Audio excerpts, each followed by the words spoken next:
যে এটা ডিফেন্স দেয় নাই। সম্পূর্ণ আমি বলছি যে এটা ব্যক্তিগত ব্যক্তিগত হলে এটা আপনার অফিসিয়াল আমি ফেসবুকে আসতে মানে আসতে আমি কোনো ডিফেন্স আমি আমি দেইনি, বলছি number one. That's what I am একটুখানি সেইং। মিসআন্ডারস্ট্যান্ডিং হচ্ছে। মাহি ভাই আপনি না না বলেন, না, আমি ডিফেন্সের কথা বলেন বলছি পার্থ না। শেষ করুক, আপনি আমি বলেন ডিফেন্সের হ্যাঁ। আমি ডিফেন্সের কথা বলছি। আমি বলছি যদি দেশপ্রেমের জায়গায় আপনি নিজেই নিজেকে নম্বর দিচ্ছেন যে এটা আসলে খুব বেশি দেশপ্রেমের পরিচয় আমরা দেখতে পাই নাই, আমরা সেই জায়গায় যেতে চাই নাই। কারণ হচ্ছে যে আপনি যদি নিজেই বলেন যে আপনি আসলে দেশপ্রেমের পরীক্ষায় শেষে উত্তীর্ণ হন নাই, তাহলে এটা নিয়ে আর কিছু বলার থাকে না। একসময় চিহ্নিত করেছিলেন যে বাংলাদেশের অর্থনীতির দরবেশকে, এখন নতুন কোনো দরবেশ আপনি দেখতে পান কিনা আমাকে প্রশ্ন করা হয়েছে। খালেদ ভাই, you are working at Independent Television, what's your opinion about Darbesh, who was your boss? Salman F Rahman was never been my boss. উনি উনি উনি উনি উনি উনি একটা টেলিভিশনে কিছু বিনিয়োগ করেছিলেন, যে টেলিভিশনে আমি কাজ করতাম, এবং আমার ওপিনিয়ন আমি একটু দর্শকদের উদ্দেশ্যে বলে রাখি যে আমি তাকে অনেকবার ইন্টারভিউ করেছি, সেখানে হয়তো কিছুটা বোঝা যাবে। জনাব আন্দালিব রহমান পার্থ, আপনার কাছে প্রশ্ন, মানুষ ভালো হওয়ার কোন জায়গাটার মধ্যে? দেখুন, ভালো মানুষ তো একটা অনেক বড় রিলেটিভ টার্ম। ভালো মানুষ মানে যোগ্য মানুষ, যিনি অনুধাবন করবেন এবং যে দেশের জন্য আমার কাজ করতে হবে, এবং যিনি বিশ্বাস করবেন যে এইটা আল্লাহ প্রদত্ত, মানে আমি যেটা মনে করি আমার কাছে যেটা, যে এটা আল্লাহ প্রদত্ত একটা দায়িত্ব, যেটা আপনি এই আমানতটা কোনোভাবে খেয়ানত করবেন না, এবং অ্যাট দ্য সেম টাইম আপনার সেই যোগ্যতাও থাকতে হবে এবং কোয়ালিফিকেশনও থাকতে হবে।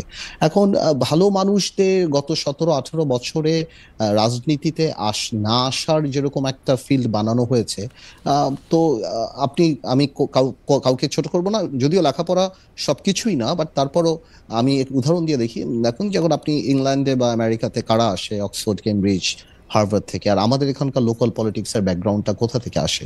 সো আপনি যদি এই এই গ্লোবালাইজেশনের সময় পৃথিবীর বুকে বাংলাদেশকে সেভাবে শক্ত করে দাঁড়াতে চান, ওই লেভেলের মানুষদের তো পলিটিক্স আসতে হবে, পার্লামেন্টে আসতে হবে বড় করার জন্য। আজ থেকে 30-40-50 বছর আগে কারা রাজনীতি করতো, কোন লেভেলের লোক রাজনীতি করতো, আর এখন আজকে কারা বাংলাদেশে রাজনীতি করতে ইচ্ছুক, কারা মেম্বার অফ পার্লামেন্ট হতে ইচ্ছুক? আপনি যদি পার্লামেন্টও দেখেন, আপনি যদি মন্ত্রণালয়, সব জায়গায় যদি দেখেন। তো আমি কোনি এই লোকগুলি, বিএনপি বলেন বা অন্য কেউ বলুক, আমাদেরকে ওই জায়গাটা করে দিতে হবে যে এই এই যোগ্য ভালো মানুষরা আবার আমাদের মতো এরকম এত পলিটিক্যাল হয় না। সো ওনাদের সবকিছুই আমাদেরকে ব্যালেন্স করে একটা জায়গা ক্রিয়েট করে দিতে হবে, তারা আসতে পারে, যাতে যখন আসতে পারে তাহলে ন্যাচারালি দেশ ভালো কিছু পাবে। আপনি দেখেন বিজনেস কমিউনিটি কত এগিয়ে যাচ্ছে, সেকেন্ড জেনারেশন বিদেশ থেকে লেখাপড়া করে এসে ছেলেপেলেরা গার্মেন্টস থেকে আরম্ভ করে অন্য কিছু ইন্টারন্যাশনাল স্ট্যান্ডার্ডে আমাদের কাজ হয়ে যাচ্ছে। সেই তুলনায় আমাদের পলিটিক্সটা কিন্তু ওই ডেল্টাটা অনেক বেশি, পলিটিক্সটা প্রতিদিন নিচের দিকেই চলে যাচ্ছে, এবং গত পার্লামেন্টে দেখছেন, এর আগের পার্লামেন্টে দেখছেন। এবং আর আমি শুধু বলছি না যে খালি এর আমলে, 90 আগে থেকেই স্টার্ট হয়েছে জিনিসটা, বাট এই জিনিসটাকে কারো বোঝা উচিত যে যেমন ভোট চুরি করেই যদি নির্বাচনে আসতে হতো আওয়ামী লীগের, তাহলে আওয়ামী লীগ 50টা ভালো মানুষই দিত, 25টা পিএইচডি শিক্ষিত মানুষকে দিত, যাদের এক্সপার্টিস ছিল তাদেরকে দিত। না, কিন্তু জনাব পার্থ, আপনার কাছে কি মনে হয় না আওয়ামী লীগ তো আমাদেরকে 2-3টা পিএইচডি উপহার দিয়েছিল? এর 2-1জন, এখন একজন জেলে আছেন, একজন, যে দুজনের কথা আমি মনে করছি, একজন জেলে আছেন, একজন বেলজিয়ামে আছেন। ওগুলি তো ওইসব পিএইচডি গুলি তো অন্যদের চেয়ে আরো অনেক বেশি পরিমাণে খারাপ ছিল।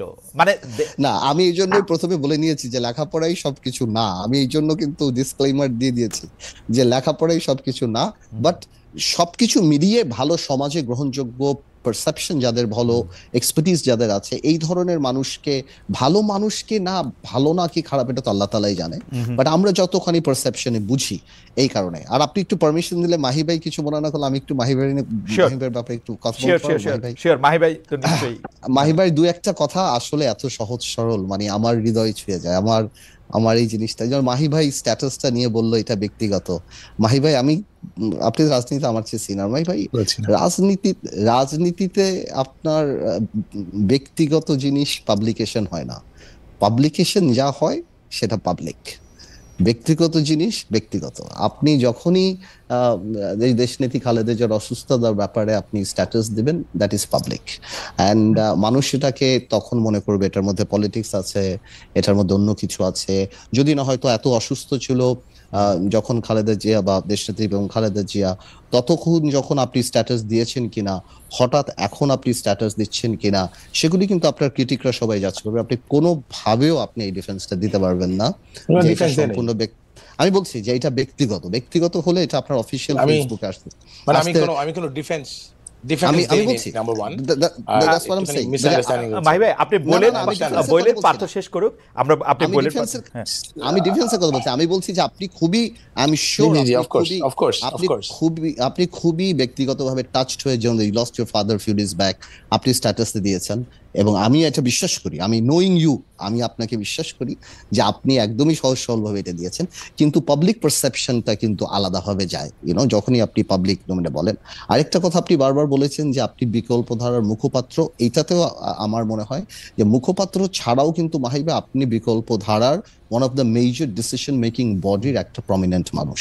তো সুতরাং আপনাকে যখন মূল্যায়ন করা হয় শুধুমাত্র মুখপাত্র হিসেবে মূল্যায়ন করা হয় না, যে কোনো কারণেই, হয়তো আপনাদের পলিটিক্যাল সিদ্ধান্ত, অফকোর্স বি চৌধুরী সাহেব অনেক বড় রাজনীতিবিদ ছিলেন, আপনাদের পলিটিক্যাল সিদ্ধান্ত আপনাদের, কিন্তু শুধু মুখপাত্র যদি আপনি বলেন তাহলে আপনি আপনার উপর ইনজাস্টিস করবেন, কারণ অফকোর্স আপনি ডিসিশন মেকিং প্রসেসে অনেক প্রিডমিনেন্ট রোলও আপনি প্লে করেন বিকল্প ধারায়। তো এইটা তো শুধুমাত্র মুখপাত্র পার্থ, আপনার অনুমতি নিয়ে আমরা একটু মাহি ভাইকে 1 মিনিট একটু শুনতে চাই যে মাহি ভাই, অফকোর্স মাহি ভাই, পার্থ বোধহয় এইটা আপনি শুনেছেন, আপনি যদি একটু বলেন, আমার আর প্রশ্ন করেন। না, আমি নাম্বার ওয়ান, আমি কিন্তু কোনোভাবেই I was not defensive even for a second. আমি আমার অবস্থান ব্যাখ্যা করেছি, আমি কোনো ডিফেন্সিভ হই নাই। আমি যেটা বলেছি, আমার স্ট্যাটাসে কোনো রাজনীতি, আমি কোনো রাজনৈতিক কারণে স্ট্যাটাস দেইনি।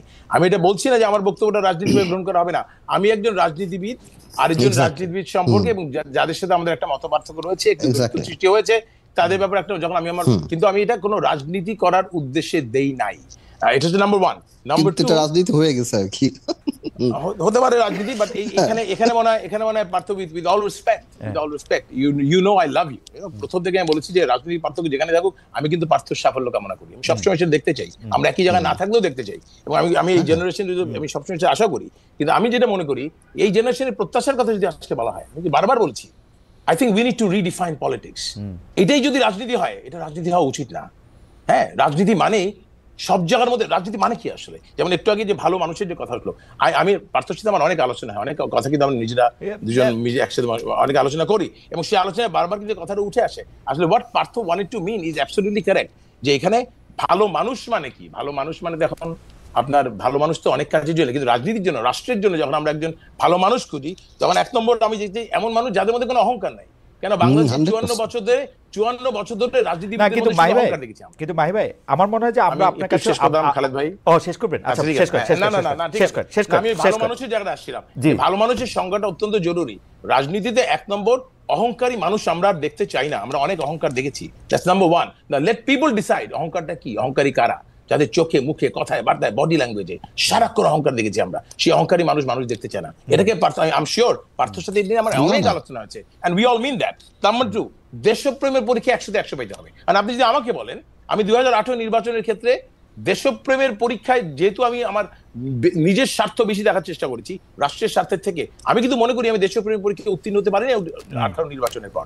এবং আমি বারবার বলছি, একটা জায়গায় আমি দাঁড়িয়ে আছি, আই এম নট কনসার্ন যে আমার কনসিকুয়েন্সেস কি হবে একটা বক্তব্য দেওয়ার জন্য, কিন্তু আমি আমার বাবার দেয়া যে আমাদের কাছে যে নির্দেশনা, বিশেষ করে আমার কাছে, যে অহংকার থেকে মুক্তি হতে হবে, এই যে আমি অহংকার থেকে মুক্ত হওয়ার চেষ্টা করছি, এবং এই জন্য আমি বলেছি যে সত্য অনুসন্ধানে আমি কোনোভাবেই পিছ পাবো না। যেটা সত্য, যেটা ভুল, আমি সেটাকে বলবো।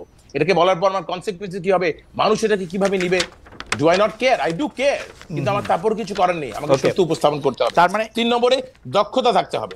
ভালো মানুষ দক্ষ না, লাভ হবে না। এবং আরেকটা হচ্ছে গিয়ে, আমার মনে হয় আমাদের আল্লাহর সাথে, সৃষ্টিকর্তার সাথে সংযোগ স্থাপন করে অহংকার থেকে মুক্ত হয়ে দক্ষ একজন মানুষকে, দেশপ্রেমী একজন মানুষকে, অহংকার মুক্ত মানুষকে, তারা যদি রাজনীতি এগিয়ে আসে, রাজনীতি পরিবর্তন হবে। আর এক নম্বর সবচেয়ে প্রধান যে জিনিসটা, লেট আস রিডিফাইন পলিটিক্স।